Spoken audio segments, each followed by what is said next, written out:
welcome everybody to today's webinar entitled Navigating Assertion 10 Digital and Data Compliance for Councils. This is the second version of this webinar that we presented. We presented it earlier in July to help councils get to grips with understanding exactly what Assertion 10 means. A few bit of housekeeping things. If I can ask you to please just remain on mute to avoid any feedback that we get. We're going to be running through the presentation there are three of us today. Going to be running through the presentation and we will address any questions at the end. So here we go. Navigating Assertion 10. My name is Mark Tompkins. I'm from Aubergine.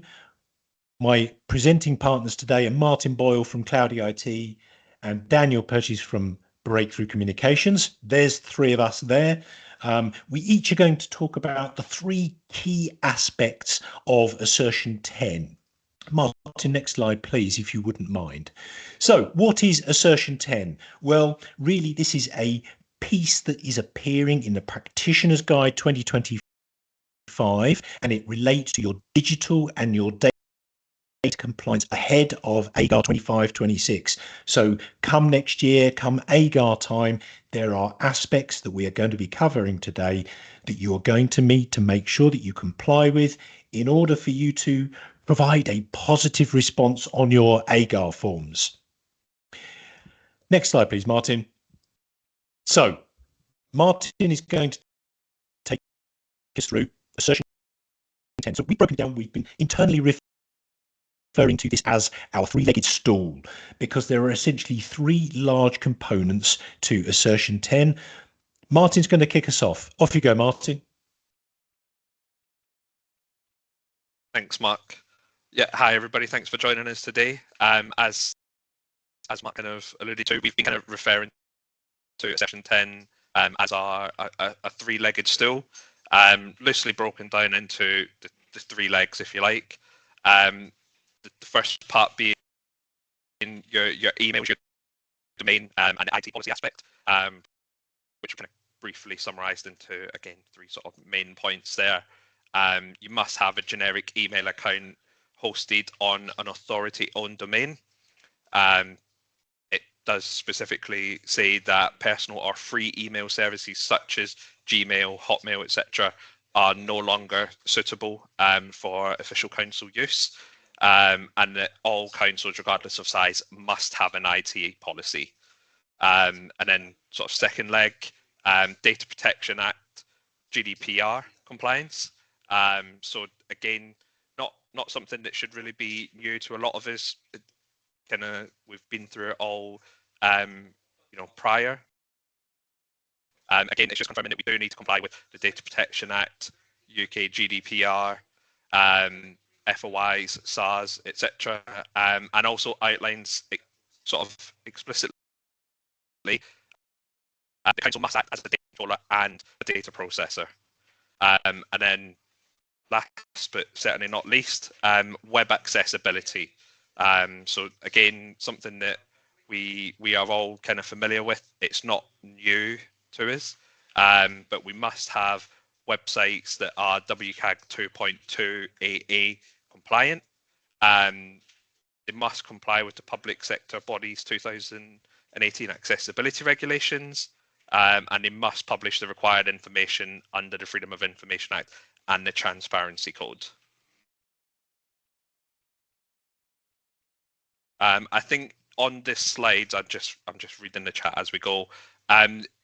Everybody has the ability to click through the slides at will, and you should see a button that says sync to presenter, which will be synced with kind of where I'm at, and then that should let you see the content that's relevant to what we're speaking to.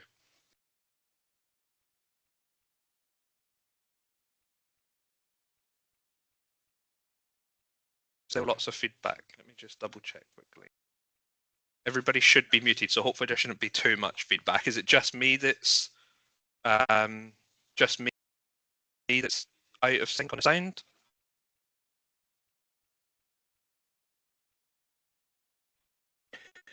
Martin, the sound sounds okay to hear. Yeah. I'd carry on as you are. Just to remind everybody, we'll please pop yourself on mute. Yeah. Okay, yeah, we'll move on. Okay, so moving into the core of what I'll be speaking to you about today, emails, domains, and IT.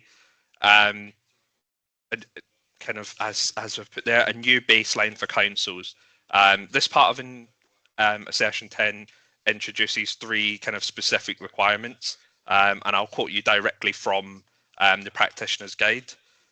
So councils must have a generic email account hosted on an authority-owned domain. For example, clark@yourcouncil.gov.uk. Personal or free email services such as Gmail, Hotmail, etc. must not be used for council business. And councils must have an IT policy to ensure secure and legal use of authority-owned and personal devices and software. So it's worth noting here, it doesn't explicitly state that every councillor and staff member must have a council issued email address, but that would be best practice. It simply states that a central point of contact must be used. So, for example, you must have your Clark address or perhaps inquiries or info at, just as a central point of contact, and that would then be what you use to communicate with, members of the public, anybody on official council business. The IT policy requirement is just there to outline what your systems are, how you use them, and who's responsible for what in terms of your data practice, which I will get into a little bit as we kind of move on. And then I'll also cover some practical steps for how you can address Assertion 10 and get yourself compliant. Okay, so why free email accounts are a risk. So Gmails, Hotmails, Yahoo, as was mentioned, they've explicitly stated these are not compliant for council business usage. The main concerns here being they are not owned by the council. You have no ownership or no rights over the data. There is generally very little security on those accounts, and they are outside of your control as far as anything like data compliance would go. For FOIs, SARs, it can also just be very tricky in order to collect information and search it on those platforms. Whereas several cloud platforms, Microsoft 365 that we use, for example, has a tool called eDiscovery, which allows you to do a very high level search of everything within your environment from one single place without having to go and ask everybody, can you check your emails for this? Can you go and check your laptop for this? All your data, your emails in one place. You can do the search and centrally, as the clerk or your data processing officer, sort of access that data and make sure that it's there. And easily spoofed and phishing scams. So yes, there's again very little sort of security over those free email systems. So you don't have the ability to kind of dictate who uses them, how they use them, how people can verify that that is indeed the council, and that can cause compliance issues for you.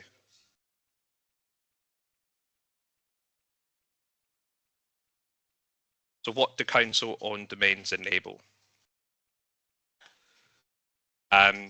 Assertion 10 states councils must have a generic email account hosted on an authority-owned domain.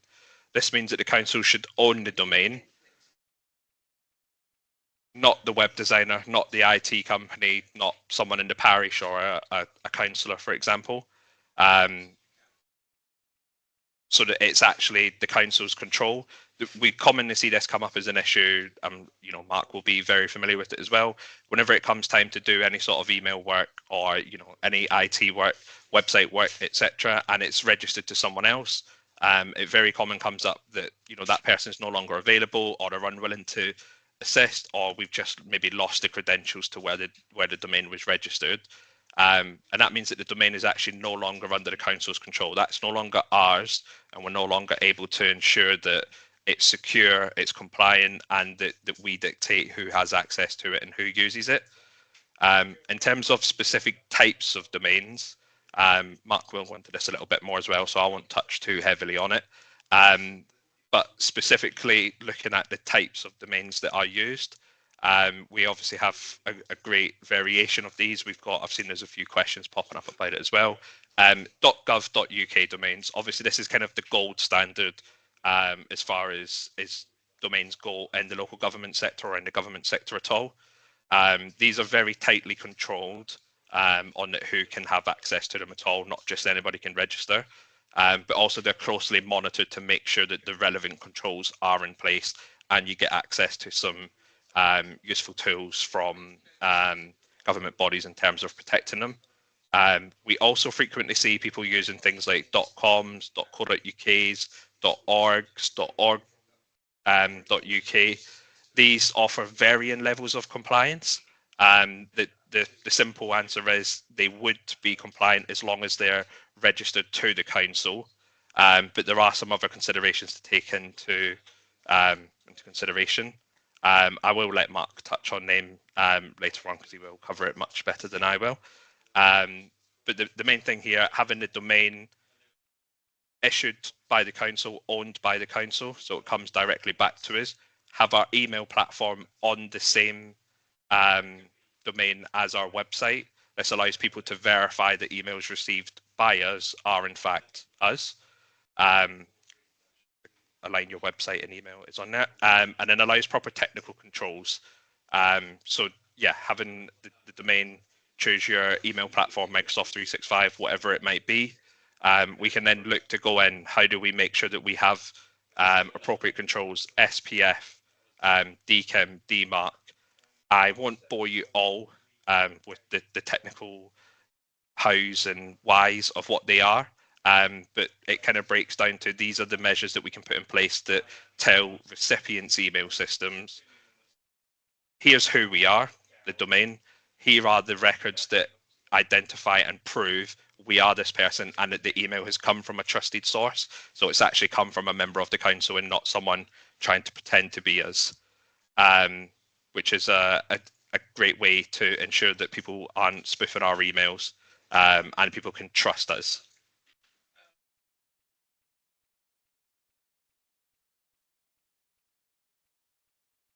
IT policies, why do we need them? So as again, Assertion 10, all councils must now have an IT policy, the exception for small parish meetings. IT policies are really the foundation of everything for your council in the digital sense. So they should clearly lay out what the council systems are, what devices we use, what software we use. Do we have a website? Do we have a domain? Do we have all of these things? How are they used? Who accesses them? How are they secured? Things like how's data handled? And then it applies to everybody at the council. So it's not just something for the clerk or for the staff. It also extends to councillors. Do we look at things like, are there personal devices in use? We should dictate there what a sort of the minimum level of requirement for using a personal device is. So do we look at things like very basics? If you're going to use your personal device to access council data, not necessarily if you're going to, in a lot of cases it is kind of a given that that's how things are accessed. We do still ask that you have an antivirus, for example, just to make sure that we're not introducing any viruses or malware into the council system through the access of emails or data. And that's a very complicated issue for a lot of people, just because obviously where it's personal devices, it's quite hard for us to feel like we can kind of dictate that. Anybody that's got a modern Windows device, antivirus specifically in that example, is there for free. And I would encourage anybody that's got IT support to reach out to your IT provider and ask for sort of guidance on that. Practical steps for compliance. So I've done a few of these now, and we've kind of broken it down into 7 main steps for how you can sort of work the 7 steps towards becoming compliant. So the first step is start with what you have. Do you have an existing IT policy, or are you starting from nothing? There is a very helpful policy that has been published by NAC. I see there has been mention of it in the chat there, and I will actually post a link to it as well, just for reference. So that's in there. But yeah, so start with what you have. And then step 2, understand your current IT footprint, so your current setup. So list things. This would be very simple. Sit down, if it's yourself as a clerk, if you've got a committee or a working party you're putting together with it, sit down, just bullet points. Here's what we have. We've got a clerk email address. We've got 5 councillor email addresses. We've got this many devices. Do we have a website? Do you have a domain? Where is that domain? Where do you store your information? Just list everything out as simply as you can kind of imagine it. And then set clear rules, step 3. So set clear rules that define how those things are used, how they are accessed, and who they're accessed by. So some things that I always recommend that people look at is password policy. So dictate there that you want to use strong passwords. When we send out the information, I will include a link also on how you can help manage passwords or how you can create strong and secure passwords from the National Cybersecurity Centre. Dictate things like multi-factor authentication. Generally, it's something that we all don't like. It does implement a bit of a kind of barrier to how we work day to day, or at least it feels like it does. Now rather than just signing in with your username and password, you also need to put a code in or verify the sign in a second method. I generally find after a few days, everybody's forgot that they thought it would be a bit of a pain. And the truth is, that's the greatest sort of simple defense you can put in place in terms of a cyber breach. Set clear rules for how your data is handled. Not just how it's handled, but where is it stored? How is it stored? Why is it stored? And for how long? And then once you've got that covered, you can then come down into your accepted working practices. So I see there's been a few questions on there. Remote working, bring your own devices, one I see in the chat. Email and social media use. I don't feel like there's a one size fits all answer for maybe a lot of these points. It is going to depend generally on a council by council basis. In terms of bring your own device, the reality is for a lot of councils, it is going to be a case that you do have to allow bring your own device because the council doesn't have the budget to give everybody a device. That's absolutely fine. Like I said, look to expand on that. We ask that people do include a password on their device so that not anybody can just walk up to it and sign in.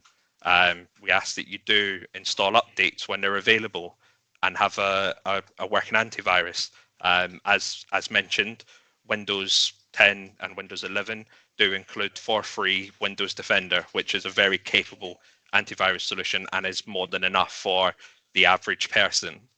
So that's there. The key thing is specifically for that, it doesn't run if another antivirus is installed. So if you've got an old McAfee or an old Norton on there that's perhaps not doing anything because it's not got an active subscription, just get rid of it. Let Windows take care of it. Absolutely fine. Next point, website basics. So check the accessibility of your website. There's a Wave tool browser extension that you can use to very quickly check that. Mark will touch on that as well, and I'll post a link to that in the chat as well for everybody. Publish an accessibility statement. And make sure you're keeping your FOIs and your transparency info up to date on the website. This is a very common thing. I think probably for a lot of you, that's not going to be something that's necessarily new, and it's probably something that you already do probably on an annual basis when you're just reviewing your standing orders and such.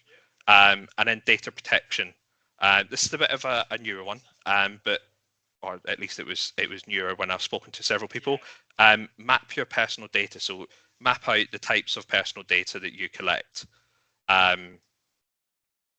That's a very simple process in terms of just have a think about how you do collect information. Do you have people's names and email addresses and their address? You know, have you got allotments that you send out newsletters and invoices for, that kind of thing?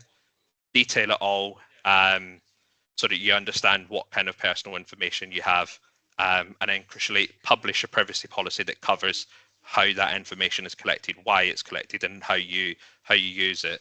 And then finally, and probably most importantly, as far as the AGAR is concerned, formally adopt that policy. So this should involve taking it to council, and everybody agreeing that this is the IT policy and that's what we're going to follow from now on. Review that at least yearly. I think that it makes a good kind of once a year at your AGM, review that, and then just sort of adopt it again. And then that policy, once you've adopted it, that is your evidence for your AGAR. That's what satisfies the kind of requirement there. And that kind of gives you 7 clear steps through to being ready for Assertion 10. And then I will pass over to Daniel. Thank you. Good afternoon, everybody, and great to see so many of you here from across the country.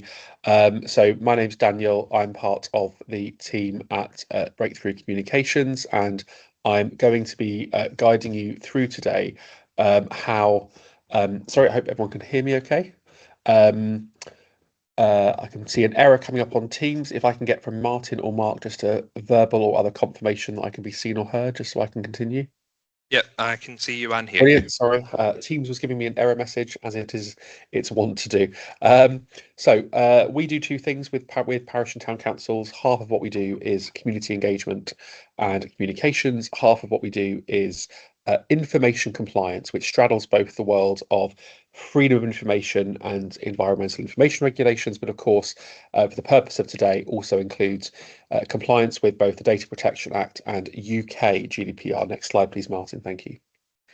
So I'm just going to build on what Martin has said, because the new requirement that's going to be part of Assertion 10 in the annual governance statement talks about, as one sort of third of the stall that Martin quite rightly talked about, is sorry, next slide, please. Sorry. Is the fact that councils need to declare and be satisfied and confident that they are compliant with data protection. I wonder if I could have the next slide. Thank you. Mark, I think you've taken over as presenter. Oh, Mark's got the controls. That's right. Yeah. That's fine. Okay. That's right. There are kind of 2 bits. Well, there are actually several bits to data, what we loosely term data protection compliance. 2 key components of that compliance is that a council needs to essentially say, we are happy, we are confident that we comply with both the UK GDPR, which is the post-Brexit implementation of what was the GDPR back in 2018, and the Data Protection Act, and they both have to be looked at side by side. Now, as we also heard, this isn't new. Councils have always had to comply with their legal obligations as data controllers under the various legislative regimes. Previously, in years gone by, it was the 1998 Act. Then we had GDPR come in May 2018, which was part of European-wide legislation. And in a post-Brexit context, it's now referred to as the UK GDPR. For the purposes of this conversation today, they are broadly identical. And essentially, we need to remember here that you, as a parish or town council, are data controllers. And that means that you process, which is the technical term in data protection for doing something, with people's personal data. And fundamentally, data protection is concerned with the protection of people's rights and freedoms as it relates to their personal data. And as a controller, there's an obligation on you.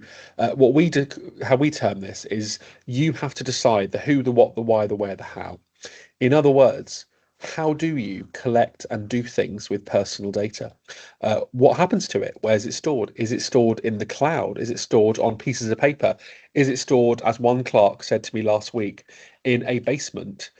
in a series of filing cabinets, because when we talk about data and personal data, we're not just talking about stuff on a computer or stuff in the cloud.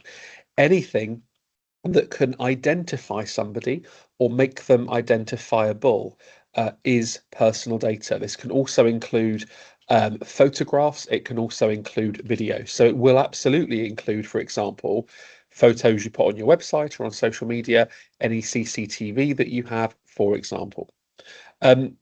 Yeah, absolutely. WhatsApp, if your council has conversations on WhatsApp. Some councils, for example, use a tool called WhatsApp for Business, which allows you to enable residents to contact you that way. It doesn't mean the clerk has to have WhatsApp on their phone. It just means that it's a method for residents to contact you. Any tool, whether it's WhatsApp, whether it's Microsoft 365, any tool and any analog device that has personal data in, it's you. Next slide, please, Mark. And I'm not going to read these out, but we've tried to jot down, we've gone back through about 12 of the councils that we've carried out audits for in the last year, and data protection reviews and audits. And we've kind of documented at a kind of high level the kind of stuff that councils process, because we have had a council say to us before, well, we don't really think we have any personal data.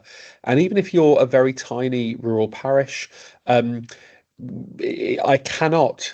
yet to see a council that doesn't process at least one of these things. It doesn't own at least one of these things. At the very least, records of the council's people, councillors and staff. Now, for staff, of course, that would include things like payroll, HR records, etc. And again, you can see on here, I can see WhatsApp's actually on here as well. So thank you to the person who put that in the chat.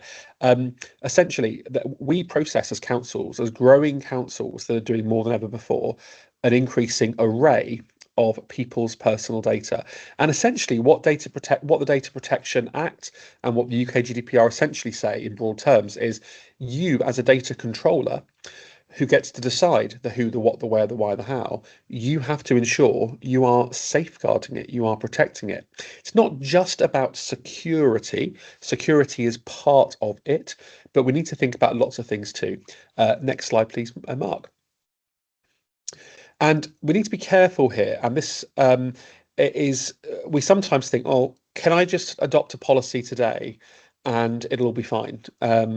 And we need to remember it's not a tick box exercise, although part of it is. The thing that underlines, that sits behind the tick box, has to reflect your council, because the way you work, the services you deliver, the software tools, the cabinets in the basement are all different to the way that stuff happens in a neighbouring parish. Next slide, please, Mark.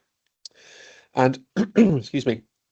The best way we have found for clerks and relevant council officers to approach the data protection compliance element of what's going to be in Assertion 10 is to think about it as a risk assessment, because data protection legislation does not give you a comprehensive list of all the things you must do and all the things you must not do.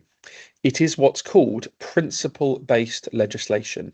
And you'll see in the Assertion 10 guidance, it talks about councils complying with the principles of data protection. And there are a number of these. I'm not going to go into them in detail now because of time, but essentially the data protection legislation provides for a number of principles which every data controller, including councils, needs to abide by when it's collecting data, when it's doing something with that data, and ultimately making sure that at the appropriate time in the future, it then deletes that data too. And as councils grow and evolve, therefore your approach to data protection will evolve too. Next slide, please. So there's kind of some musts, and there's some things that you may need to just think about. And essentially, we've taken this wording from the guidance. It's pretty much verbatim. You have to comply with your legal duties under the UK GDPR and the DPA, the Data Protection Act. And as we heard earlier, again, that is not new.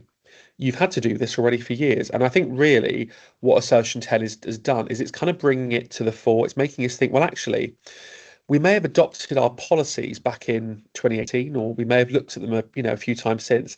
Do they really reflect the way our parish and town or town council works today? That's what we need to think about. And it says here as well, we have to process lawfully, fairly, and in line with the prescribed principles.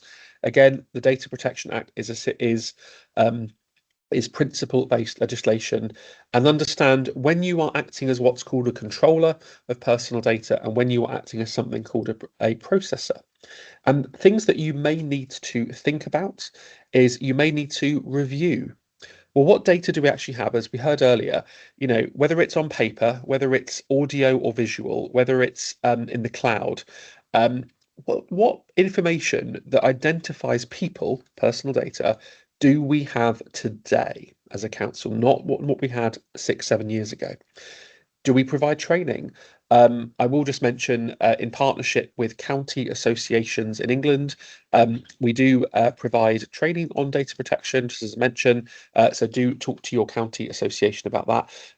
But also, are you providing appropriate training, and do you have the right ways of working in place? Next slide, please, Mark.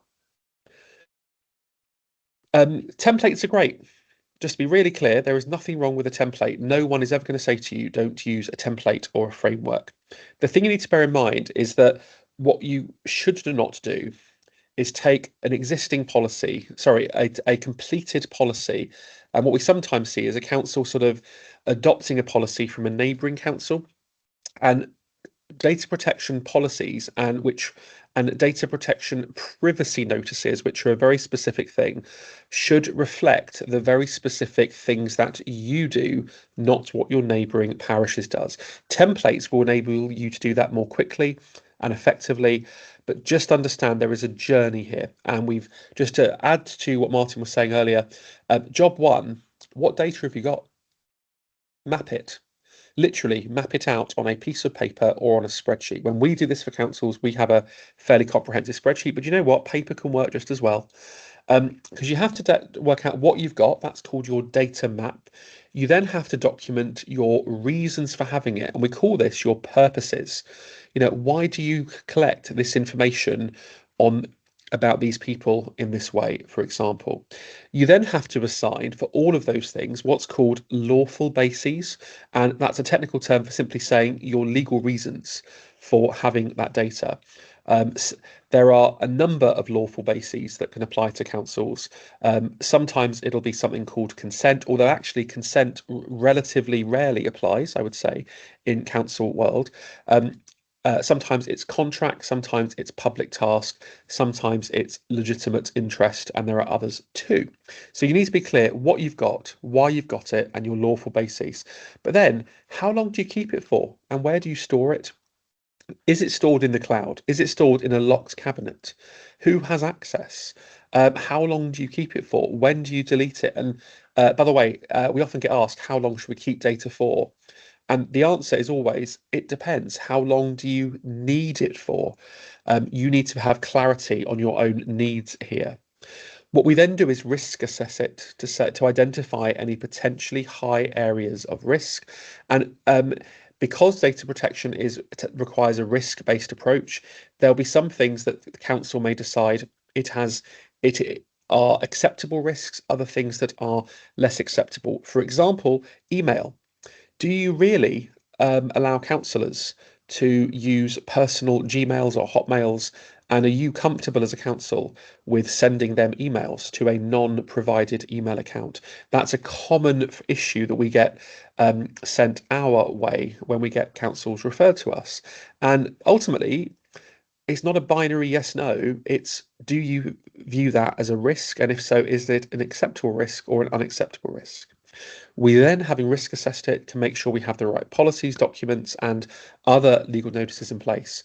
Then we can provide relevant training. And then we are setting ourselves up for success in step 5 here, to respond to requests when they come in, because most councils at some point in their lives will get SARS, subject access requests. They may get other rights requests too. And there are other things that we need to just comply with as well as staying up to date. I'm whizzing through this quite quickly just so we all have time to answer questions at the end. So if you do have questions, pop them in the chat for me and we'll all pick them up. Mark, thank you. The other thing I just want to touch on is, lastly, is whilst we have to do this as councils, and it's not new, Assertion 10 isn't suddenly saying you have to be data protection compliant. You've always had to be data protection compliant. But I would just bear in mind there are other benefits, much more, perhaps more nebulous, but no less important benefits to being compliant as a council. Sometimes when councils are referred to us with difficult compliance situations, for example, a stressful SAR, if a member of the public is being particularly difficult, actually it's about confidence and peace of mind that you have everything in the right way and you are set up and structured in a way that you can be confident with your compliance. I think that's it, but I'll just see, Mark, if there is another slide for me. Oh, look at that. Seamless. Mark, over to you. Thanks very much, Dan. Okay, so in this last stage of the presentation today, I'm going to recap on a few of the things that both Martin and Dan have talked about, but I'm also going to focus specifically on some domain name and website aspects of Assertion 10. So here's a bit of a recap. From AGAR next year, councils must operate from a council-owned domain name for their email, specifically the council officer, the clerk. It is best practice for everybody else, and when I talk about everybody else, I mean the staff and the members, the councillors.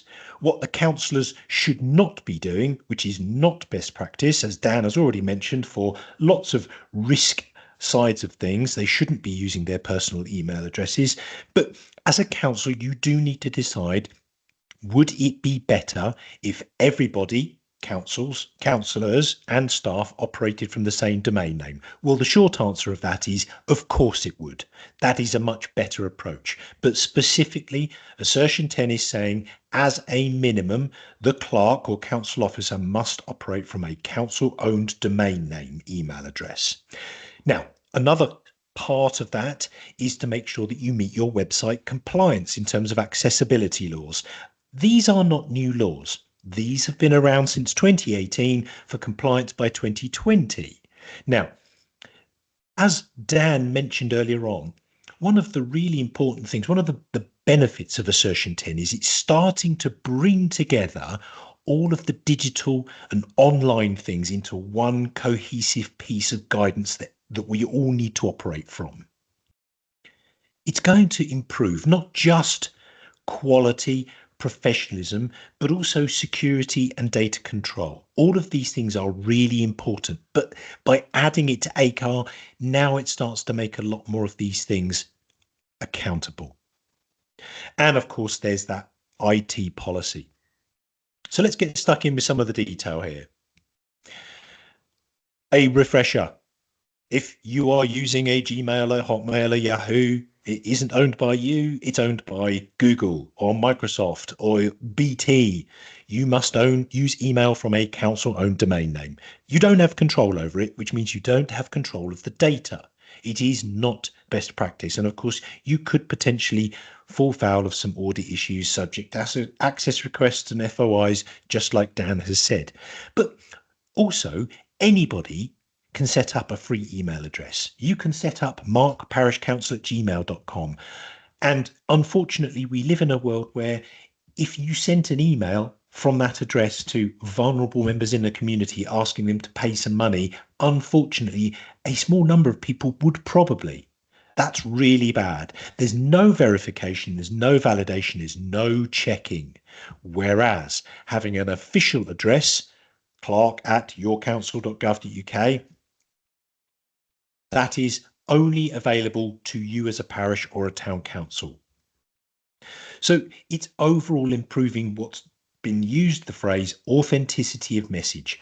Your parishioners, the people that you communicate with, they can trust you. Now, there are a couple of different flavors of domain names. Let's call them your name on the internet. It's the dot bit after the address. What is best practice? .gov.uk. It's the most trusted and secure. It's got the highest level of compliance and credibility as well.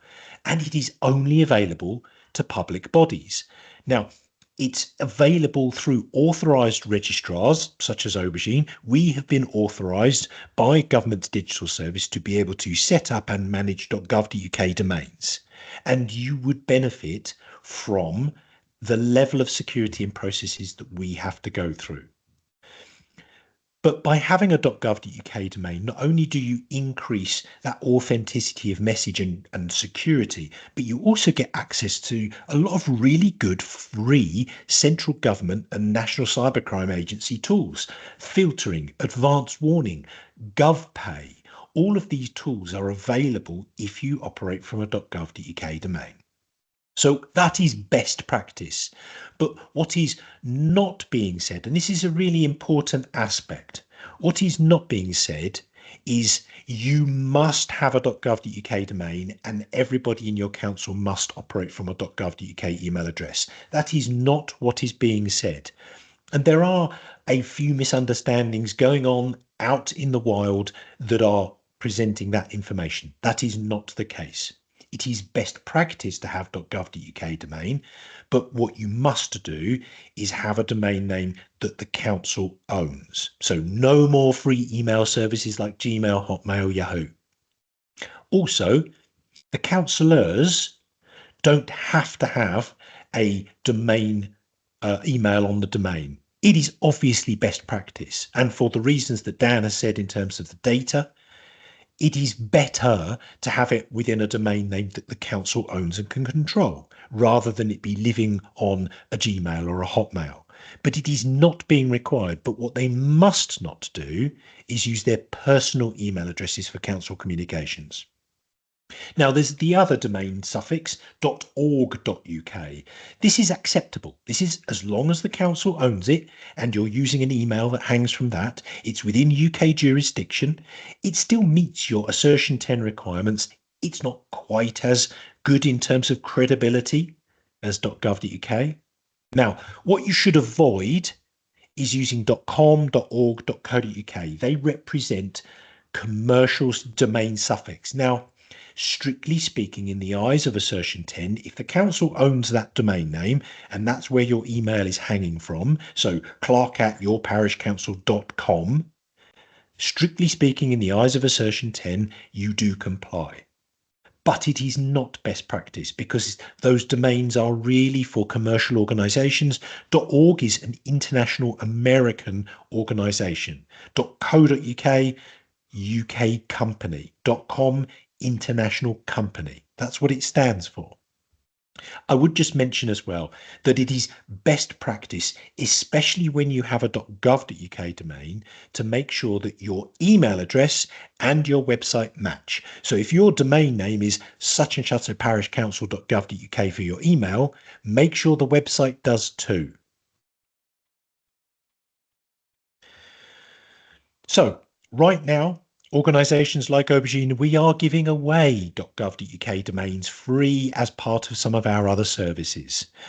But here are a few things to think about to take to council if you are thinking about moving over. And the reason why this is important is because you can't just register whatever the councillors want. For good transparency, I'm sure many of you on the call already know me. I am a parish councillor of 15 years in my private life. So I know how councillors can get carried away with themselves. If you are a parish council, if you are a town council, on the screen there, those are what you would be allowed to have as a domain name. Location, entity type. There are a couple of variations, and there are a couple of variations if you are a community council, but that is it. You cannot have smithville.gov.uk. Single place name domain names are reserved for central government.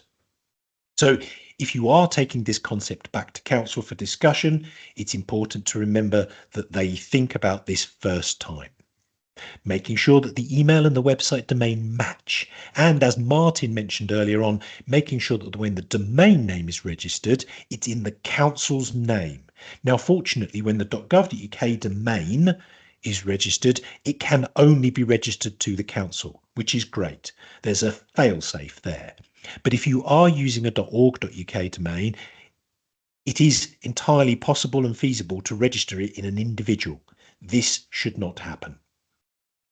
Now, if all of this feels a little bit overwhelming, oh my goodness, isn't this going to cost loads of money, blah, blah, blah, or all that kind of good stuff? It is going to cost you a little bit of money, yes, but that is the march of progress. We are heading into that beautiful season of precept and budget planning. I love that time of year. So get it on the agenda. If the council does not have any funds to put towards this now, get it on the agenda for budget and precept planning. If you don't get it on the agenda, it'll never get discussed and it will be the eternal can kicked down the road. How much to budget for? Well, it's a little bit like how long is a piece of string. .gov.uk domains are often free for the first year. That's the domain name. That's the top of the tree, if you like. Your website you will need to comply with. That will have a cost, and email will have a cost. But this will also give you access to those free central government online tools. GovPay is a fantastic service that allows you to take debit and credit card payments online. It's only available to parish and town councils, as well as things like National Cybercrime Early Warning Services.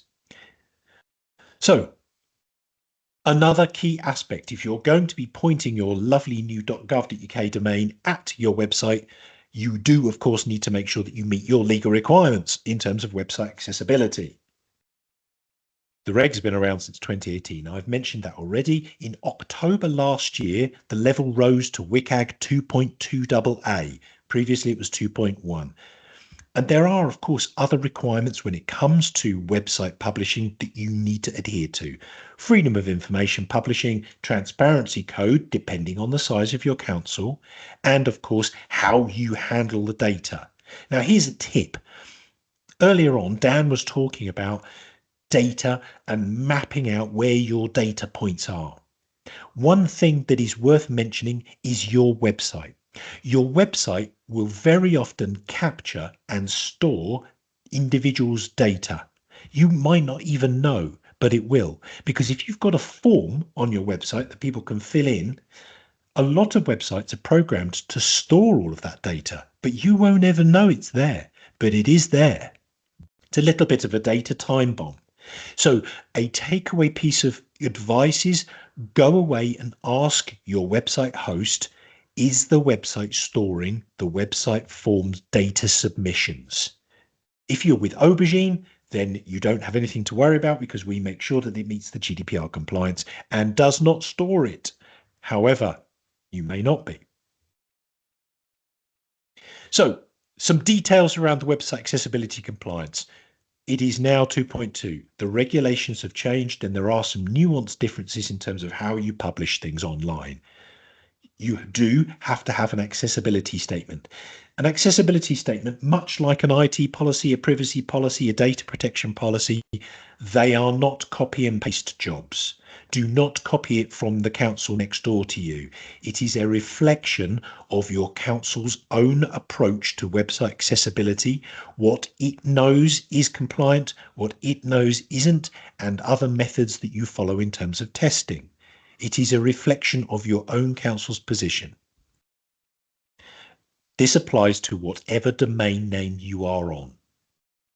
And the risks are obviously complaints from members of the public exercising their legal rights, of course, potential audit failure, and even potential loss of your .gov.uk domain if you do not meet your compliance. So here's some publishing tips to make sure that your website stays accessible as you add stuff to it.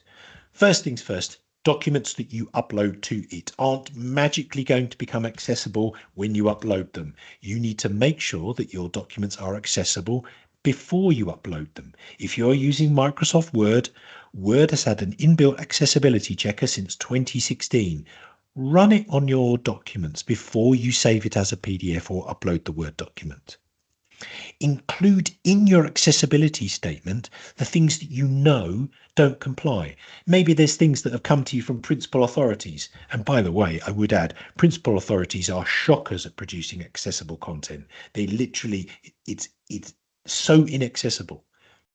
So if they are giving you local plans and things like that, you might need to make a note on your accessibility statement that it is not accessible. have a checking process. There's a brilliant browser tool. It's free. It's called Wave by WebAIM, and you can check pages as you go. It's a very quick way to get feedback in terms of whether you've produced anything that might be not accessible. And as I've mentioned before, website forms. If you're adding forms for something on your website, make sure they are actual web forms and not PDFs that somebody's got to download and fill in. Because if you're adding a PDF that somebody's got to download and fill in, you're assuming that I can see, you're assuming that I can write, and that I don't have a disability that prevents me filling in a PDF. And very often the PDFs that get uploaded aren't dynamic forms that you can fill in online. They're just a PDF of the Word document that you made. So think about having the forms on your website as actual web forms. Here's some tips on specific accessibility publishing. If you're going to add images to the website, make sure you add alternative text, a textual description of what the image is, particularly if you're going to be adding event posters. Event posters are great. They look lovely. They'll probably encourage lots of people to come to your event. But unfortunately, if I don't interact with a website in a visual way, I can't see what the event is. I don't know when it is. I don't know where it is. So add the salient info to the web page. Descriptive link text for your links. I know this is not a new thing, but I go to websites every single day and I still see it. Stop using click here, read more, or download. It's not descriptive. It doesn't tell the user where they're going or what they're going to open. Use descriptive link text. And of course, don't just dump full website addresses, URLs onto the web page, because almost every single assistive technology out there that people with disabilities use, particularly screen readers, they audibly read every letter of a URL. And if you've put 5 URLs on a web page, it's going to read them slowly, one letter at a time. Use descriptive link text. And another really important thing, use structured headings to your web pages, H1, H2, H3. If you head over to the Aubergine website, aubergine262.com, go to our blog, there's a tutorial in there as to how to make good use of structured headings, not just on your web pages, but also in Word documents. Now, in terms of these tips, one of the last things that I want to talk about is website accessibility plugins. These are the things that often put a little blue circle of a man, an outline of a man like that, or dare I say it, worse still, a person in a wheelchair, which I find very offensive. Those accessibility plugins are called overlays. They do not achieve website compliance. In fact, they create greater barriers than they solve. This is not just the opinion of Aubergine. This is also the opinion of Scope, who are one of the UK's biggest charities who represent people with disabilities. They wrote an article recently that talks about website accessibility plugins, or overlays as they are termed, and they create barriers. You know, like if you go to a website, you're buying some clothes and you arrive at that website, and the first thing that happens is you get a pop-up and it says, give us your email address and you can get 10% off your first order. And you find that pop-up really difficult to get away. Well, those accessibility plugins give the same experience to people with disabilities. They don't give an equal experience to them. In fact, they get in the way. So if your website does use those as a means to meet your accessibility, you're probably going to need to have a bit of an audit there, because it's not going to help you. You're making it harder for people with disabilities. So we've come to the end of those tips. We've rounded up on really what Assertion 10 means, digital and data compliance. It's going to start to bring together all of the important aspects of your online life as a council, whether that's your address on the internet, your website, your domain name, your email, and the data that gets shared across all of those different platforms, and how you can start to bring it all together in a single controlled area. This is really important because it's going to overall elevate the professionalism and the quality that we really need. And of course, let's not ignore the fact that it is going to appear on AGAR next year. Now, I think, guys, I'd be more than happy to answer any questions. If Martin, is there any questions that you've perhaps spotted in the chat there that we can run through? Yes, there is indeed. I see Maria put your hand up. Do you want to ask a question while we're opening up? Yes, please, if that's okay. You talked about parish councillors having email addresses that are not their personal email address, but as long as the clerk or other officers have that main point of contact, being their own domain name. And then you talked about parish council devices as well. I don't understand how any parish council can pass an audit if any councillors are using their own device or an email that is not controlled by the council, because how could we pass any GDPR or how could we answer any SARS or any FOI requests competently if we don't have full access to that information? So why, two parts of the question. One, what can we do about it? Two, why is that not part of Assertion 10? Well, I'll answer the last part there, Maria. Why it's not part of Assertion 10, I'm afraid I don't know. We're neither me, Martin, or Dan are part of the Smaller Authorities Proper Practitioners panel. Maybe we'll get an invite one day. I think anecdotally, this version of Assertion 10 hasn't really gone deep enough, we believe. That some more definition is required. Sorry to interrupt, could our own policies go that far, though? Could we, for instance, in our privacy policy, say that councillors must use a council owned device? Yeah. And it wouldn't be privacy policy. This is exactly the purpose of an IT policy. The IT policy is there for you to define the rules. It's there for you to basically say the council will communicate in this method. And not only then have you got the rules for people to follow, but you've got something to fall back upon if things go wrong. And that is the entire purpose of the IT policy, to write in things just like this. BYOD, bring your own device. This is a very common situation, and it is not unacceptable. That's a double negative there. It's perfectly fine for people to use their own devices for council communications.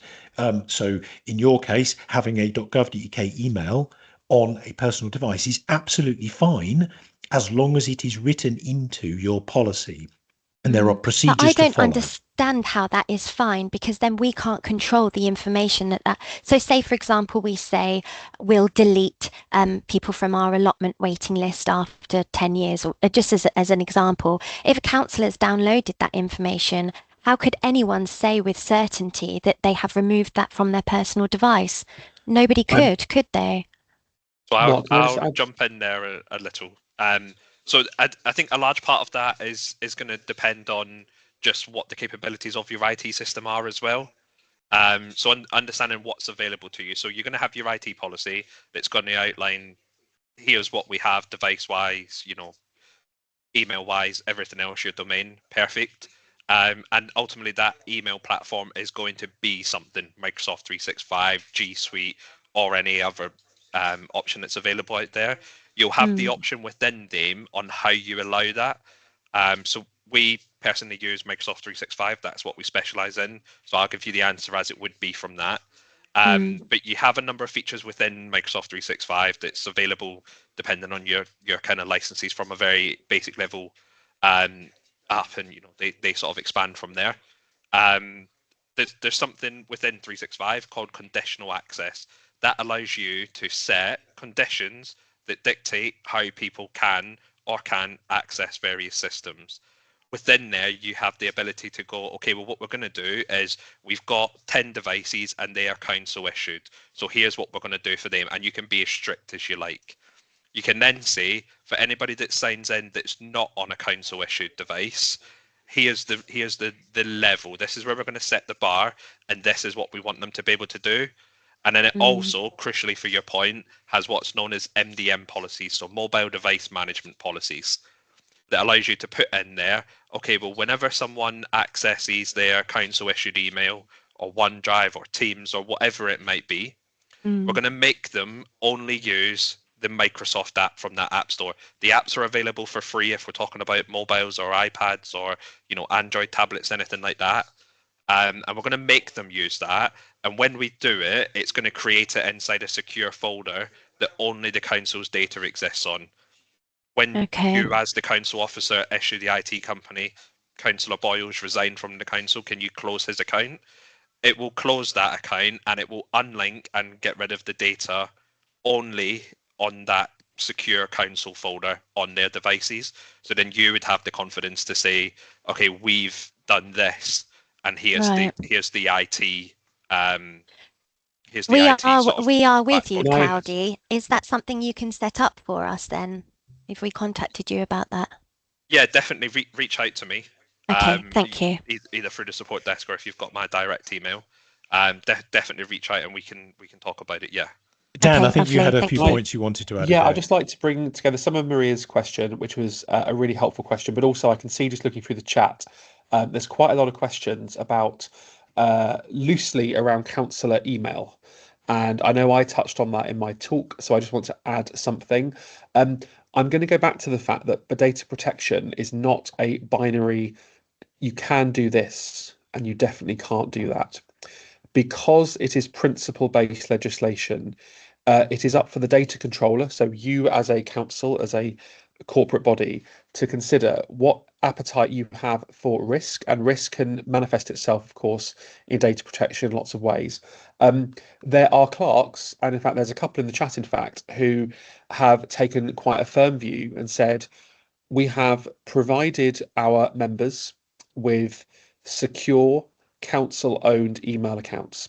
Whether that is on a council-owned device is a separate issue, because there are councils that allow councillors to use their own devices, and as has been said, that would need to form part of what's called your bring your own device policy as part of your IT policy. But device is separate as an issue.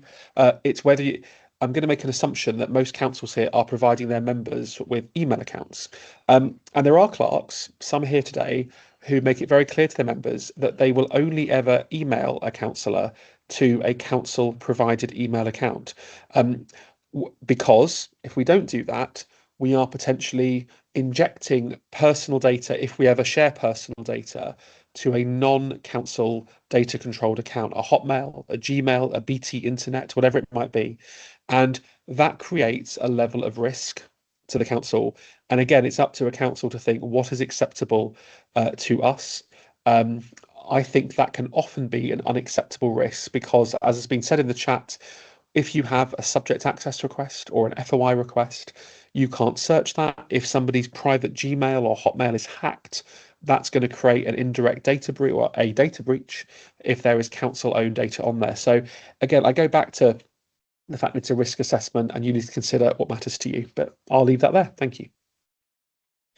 Dan, thanks very much. Martin, thanks very much. I think probably the best thing to do now, seeing as we're almost 10 minutes over time now, is to pass on our thanks for everybody who's attended today.